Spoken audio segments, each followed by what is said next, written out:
بسم اللہ الرحمن الرحیم۔ السلام علیکم ورحمۃ اللہ وبرکاتہ۔ دوستوں، پیش خدمت ہے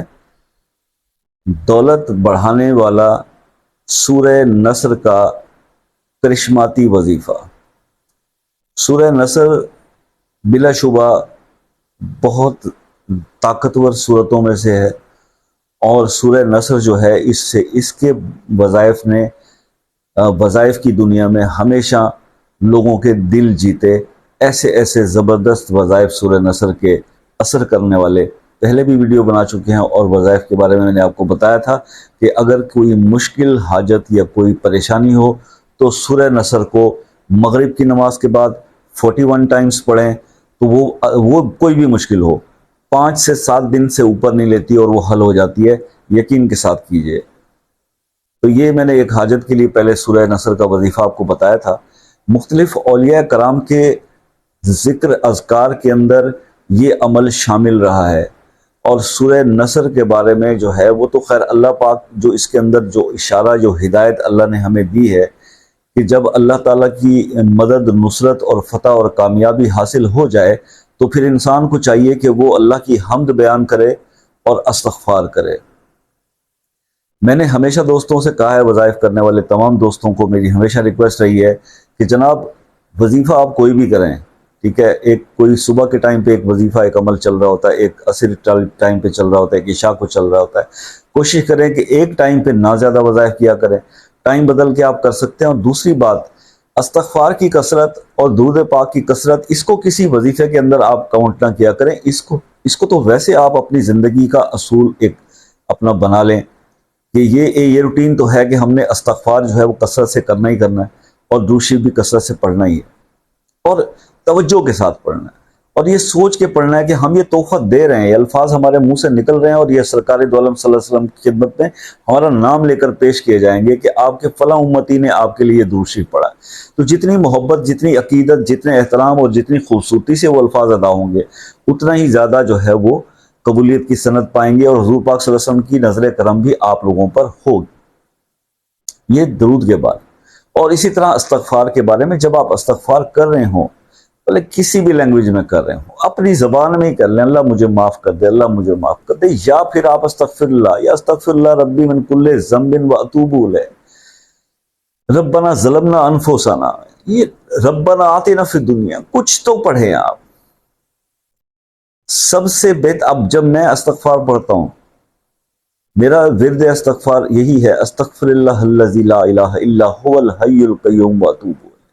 یہ قائم رہنے والے، تو نہیں معاف کرنا ہے، تیرے پاس ہی طاقتیں۔ سوچ کے پڑھیں کہ ہم کہہ رہے ہیں، کس کو کہہ رہے ہیں۔ بہت اثرات آتے ہیں اس کے۔ میرے ایک دوست سے ملاقات ہوئی میری، تو اس کو بڑا وظائف کا شوق تھا، لیکن کبھی کچھ ہاتھ نہیں آتا تھا۔ تو پچھلے دنوں بڑا پرمسرت طریقے سے مجھے ملا، تو میں نے کہا خیر ہے، اب تو تمہاری خوشی جو ہے وہ سنبھلنے کا نام نہیں لے رہی، پہلے تو تم ہر وقت مایوس پھرتے تھے۔ تو اس نے مجھے بتایا کہ دوست میں نے نسخہ پکڑ لیا کامیابی۔ وہ کیا؟ کہتے یار میں اب ڈیلی 2000 بار استغفار کرتا ہوں یکسوئی کے ساتھ۔ پہلے میں چلتے پھرتے میں نے شروع کیا تھا، مجھے مزہ نہیں آیا۔ اب میں نے رات کو اپنی زندگی کا روٹین بنا لیا ہے، سونے سے پہلے میں علیحدہ ایک کمرے میں بیٹھ جاتا ہوں، مجھے 15-20 منٹ لگتے ہیں، لیکن میں 20 تسبیح استغفار کی سوچ کے پڑھتا ہوں کہ میں اللہ کے سامنے بیٹھا ہوں، اور آج دن بھر جو بھی میرے سے غلط ہوا، برا ہوا، چاہتے ہوئے جان بوجھ کے ہوا یا سہون ہوا، میں سب کی اللہ سے معافی کر کے بیٹھوں گا۔ اور میرے ساتھ کبھی کسی نے آج کے دن میں جو زیادتی کی، میں نے اس کو بھی معاف کیا، اللہ ان کے صدقے مجھے بھی معاف کر دے۔ کہتے یہ میں نے اپنی روٹین بنائی ہے، مجھے اور کوئی وظیفہ کرنے کی ضرورت نہیں ہے، صرف اپنی نماز پابندی سے پڑھتا ہوں، اور میں رات کو سونے سے پہلے استغفار پڑھتا ہوں کثرت سے، اور اس کے بعد میرے سے ہو سکتا ہے میرے ساتھ کئی لوگوں نے زیادتی کی، میں ان سب کو بھی اللہ واسطے معاف کر کے پھر سوتا ہوں۔ کتنا خوبصورت عمل اس بندے نے یہ بتایا ہے۔ اللہ معاف کرنے والا ہے، اور اللہ کو سب سے زیادہ بندہ بھی وہی پسند ہے جو اس کے بندوں کو معاف کر رہے۔ تو بس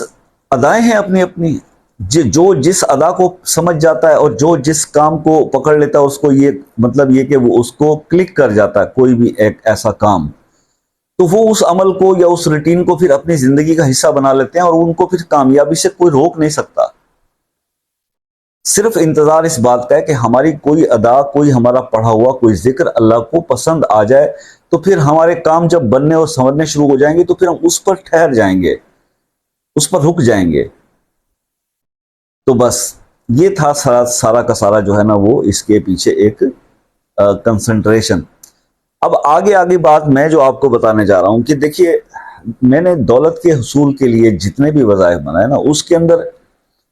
یہ it depends upon the feedback, کہ جب ہم کسی کو کوئی بتاتے ہیں، سجیسٹ کرتے ہیں، اور اوبیسلی کہ پرسنلی بھی اس پہ میں نے پرسنلی سورہ نصر کا حاجت والا جو عمل آپ کو بتایا تھا 41 ٹائمز مغرب کے بعد، بارہا میں نے اس کے لیے اپنی کئی حاجات کے لیے اس کو کیا اور بہت زبردست رزلٹ ملے۔ اسی ریفرنس سے یہ وظیفہ رزق کے لیے بھی ہے۔ جب یہ مجھے ملا تو میں اوبیسلی اس پر میں پریکٹیکلی، ویسے تو لوگوں کو تو بہت میں نے اس کو بتایا اور مجھے فیڈ بیک ملے، لیکن ذاتی طور پر میں ایسے جھوٹ نہیں بولوں گا، مجھے اس کے کرنے کا ابھی اتفاق نہیں ہوا، لیکن میرا دل مانتا ہے، کیونکہ اس سورہ مبارکہ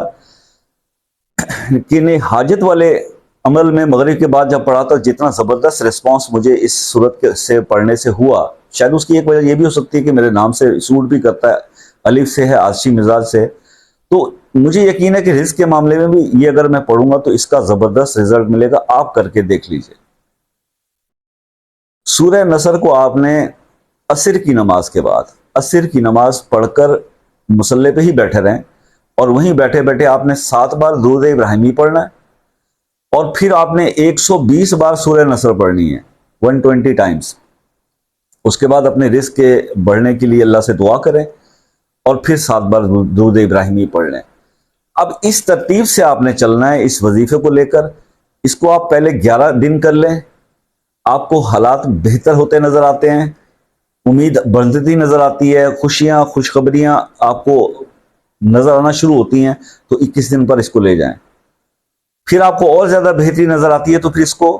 40 دن پر لے جائیں، 41 دن پر لے جائیں، اور جب آپ کے حالات زبردست ہو جاتے ہیں تو پھر اس کو زندگی بھر کرتے رہیں۔ کیا فرق پڑتا ہے یار؟ جہاں اتنی عبادات اور رنگ برنگی قسم کے آپ ویڈیوز دیکھ کے جو وظائف کرتے ہیں، اس سے بہتر ہے اگر ایک وظیفہ آپ کو سوٹ کر جائے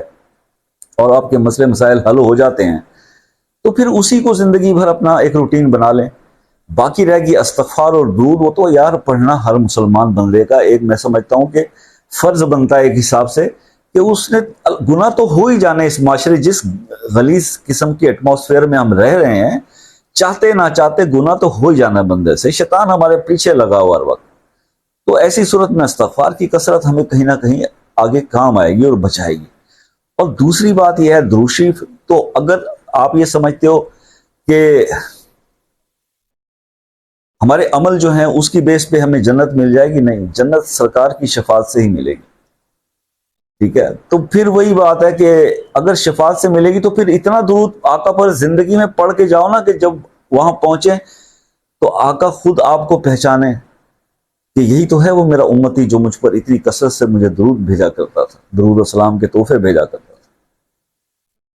تو بس وہیں پہ آپ کا کام بن جانا ہے۔ تو دین، دنیا اور آخرت کے کو ساتھ لے کر چلیں، صرف دنیا کا مت سوچیں اور صرف آخرت کا بھی نہیں سوچ سکتے، کیونکہ ہمارے ساتھ بہت ساری لائبلٹیز بھی اللہ پاک نے جوڑ دی ہیں جنہیں پورا کرنا انسان کی ڈیوٹی ہے۔ تو اپنی دنیاوی ڈیوٹی کو بھی پورا کریں اور اپنے آگے کے سفر کا انتظام بھی خود کر کے جائیں، کیونکہ آنے والا وقت اتنا خوفناک اور خطرناک ہے میرے بھائی۔ آپ خود سے اپنے گریبانوں میں جھانک لیں کہ آپ اپنے جو والدین یا بزرگ اس دنیا سے چلے گئے ہیں ان کی کتنی تکریم کرتے ہیں آپ جا کر، کہ آپ ایکسپیکٹ کر رہے ہو کہ آپ کی آنے والی جنریشن جو ہے وہ آپ کے مرنے کے بعد آپ کا کچھ خیال رکھے گی۔ سائبر جنریشن ہے میرا بھائی، اس سے کوئی بعید نہیں، کوئی توقع نہیں، کیونکہ ہم پتہ ہے نا کہ جس قسم کی ہم ان کو تربیت دے کے جا رہے ہیں، تو آپ جو بو کے جا رہے ہو وہی کاٹو گے بعد میں۔ اللہ تعالیٰ سب پر اپنا کرم کرے اور ہمیں آنے والے ایسے مسائل سے جو ہے بچائے اور ہمارے موجودہ مسائل کو حل فرمائے۔